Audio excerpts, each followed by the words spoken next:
الحمدللہ والصلاة والسلام علی رسول اللہ اما بعد۔ باب التوبتی، باب ہے توبہ کے حوالے سے۔ قال العلماء، علماء یہ لکھتے ہیں التوبۃ واجبۃ من کل ذنب، توبہ کرنا ہر گناہ سے یہ واجب ہے، یعنی ہر گناہ سے توبہ کرنا ضروری ہے۔ فَإِن كَانَتِ الْمَعْصِيَةُ بَيْنَ الْعَبْدِ وَبَيْنَ اللَّهِ تَعَالَى، اگر تو وہ گناہ جو ہے وہ صرف بندے اور اللہ کے درمیان ہے۔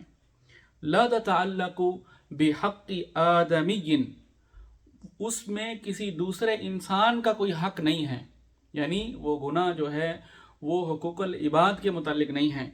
تو فَلَهَا ثَلَاثَةُ شُرُوطٍ، تو پھر 3 شرطیں ہیں صحیح توبہ کرنے کی۔ احدھا، سب سے پہلی، ان یقلع عن المعصیۃ، کہ وہ اس گناہ سے رک جائے، یہ سب سے پہلی شرط ہے۔ دوسری شرط فرمایا ان یندم علی فعلھا، یہ کہ وہ اس گناہ پر نادم ہو، اس غلطی پر، اس برائی پر جو اس نے کی ہے اس پر اس کو ندامت ہو کہ کیوں یہ میرے سے برا کام ہو گیا، یہ دوسری شرط ہے۔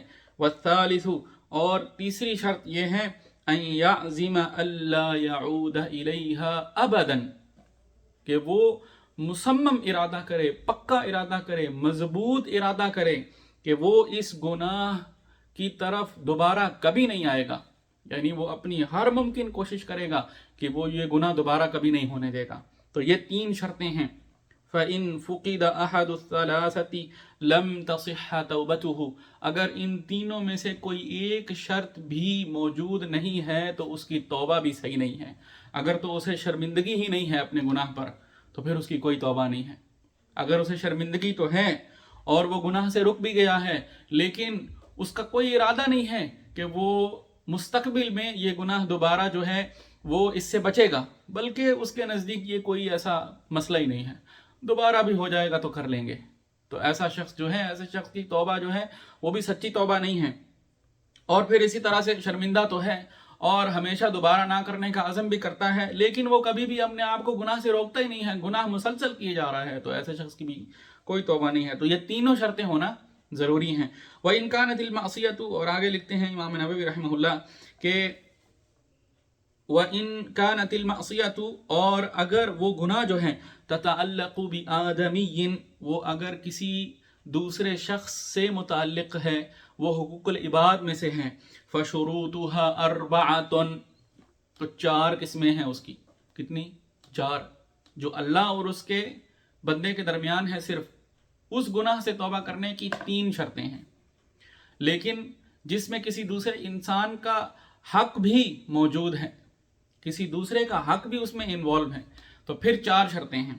3 تو یہی شرطیں ہیں جو پہلے ذکر ہوئی ہیں، اور چوتھی شرط یہ ہے وَأَن يَبْرَأَ مِنْ حَقِّ صَاحِبِهَا، کہ وہ اس شخص کا حق پامال کرنے سے، اس شخص کا حق مارنے سے باز آئے، اس سے بری ذمہ ہو۔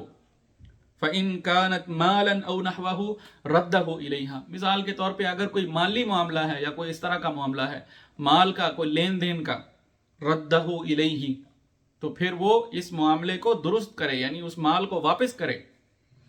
وَإِن كَانَتْ حَدَّ قَذْفٍ، اور اگر کسی پر بہتان باندھا تھا، وَنَحْوَهُ، اور کوئی اس طرح کا معاملہ ہے، مَكَّنَهُ مِنْهُ، تو اپنے آپ کو اس بہتان کی یا جو بھی اس نے اس طرح کا معاملہ کیا ہے اس کی حد کے لیے اپنے آپ کو پیش کرے، اپنے آپ کو سزا دلوائے، تاکہ وہ اپنے آپ کو پاک کرے، صاف کرے اس سے۔ او طلب عفوہ، یا اس آدمی سے جا کر معافی مانگے۔ وَإِن كَانَتْ غِيبَةً اسْتَحَلَّهُ مِنْهَا، اور اگر اس نے کسی کی چغلی کی ہے، کسی کی غیبت کی ہے، تو پھر اپنے آپ کو اس شخص سے معافی دلوائے، اس کو جا کر کہے کہ اے اللہ کے بندے، اے اللہ کی بندی، میرے سے یہ گناہ ہو گیا اور میں نے ایسے کہہ دیا، میں بہت شرمندہ ہوں، اللہ سے معافی مانگتا ہوں، اور کیونکہ تمہارے متعلق کہا تھا اس لیے میں تم سے بھی معافی مانگتا ہوں، اللہ کے لیے مجھے معاف کر دو۔ وَيَجِبُ أَن يَتُوبَ مِن جَمِيعِ الذُّنُوبِ، اور تمام قسم کے گناہوں سے توبہ کرنا یہ فرض ہے۔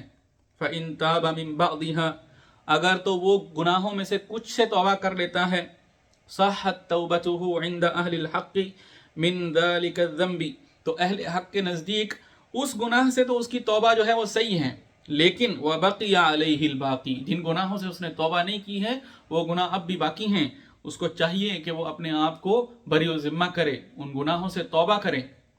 وقد تظاہرت دلائل الکتاب والسنت، اس حوالے سے کتاب و سنت میں بے شمار دلائل ہیں، واجماع الامت علی وجوب التوبۃ، اور امت کا اجماع بھی ہے اس بات پر کہ توبہ کرنا جو ہے یہ واجب ہے، یہ فرض ہے، یہ ضروری ہے۔ قال اللہ تعالی، اللہ تعالیٰ کا ارشاد ہے، اعوذ باللہ من الشیطان الرجیم، وتوبوا الی اللہ جمیعا ایھا المؤمنون لعلکم تفلحون، اے مومنو تم سب کے سب اللہ کی طرف توبہ کرو تاکہ تم کامیاب ہو جاؤ۔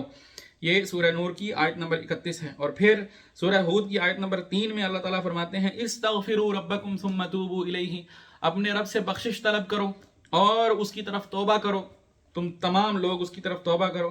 اور پھر سورہ تحریم کی آیت نمبر 8 میں اللہ تعالیٰ فرماتے ہیں، یا ایھا الذین آمنوا، اے ایمان والو، توبوا الی اللہ توبۃ نصوحا، اللہ کی طرف توبہ کرو، لیکن کیسی توبہ؟ فرمایا توبۃ نصوحا، سچی اور کھری توبہ، یعنی وہی جو پہلے بیان ہوا کہ اگر تو گناہ اللہ اور بندے کے درمیان ہے تو یہ 3 شرطیں ہیں۔ سب سے پہلی گناہ سے باز آئے، نمبر 2 اپنے اس گناہ پر اسے شرمندگی کا احساس ہو، اور نمبر 3 وہ یہ مصمم ارادہ کرے، پکا ارادہ کرے کہ وہ یہ گناہ کبھی دوبارہ نہیں کرے گا۔ یہ تو اس گناہ کے لیے ہے جو اللہ اور بندے کے درمیان ہے، اور جس میں حقوق العباد بھی ہیں اس میں پھر 4 شرطیں، اور چوتھی شرط یہ اضافی یہ ہے کہ وہ اس حق سے بھی بری و ذمہ ہو۔ تو یہ 4 شرطیں ہیں۔ اللہ تعالیٰ سے دعا ہے اللہ تعالیٰ ہمیں عمل کی توفیق نصیب فرمائے۔ وآخر دعوانا ان الحمد للہ رب العالمین۔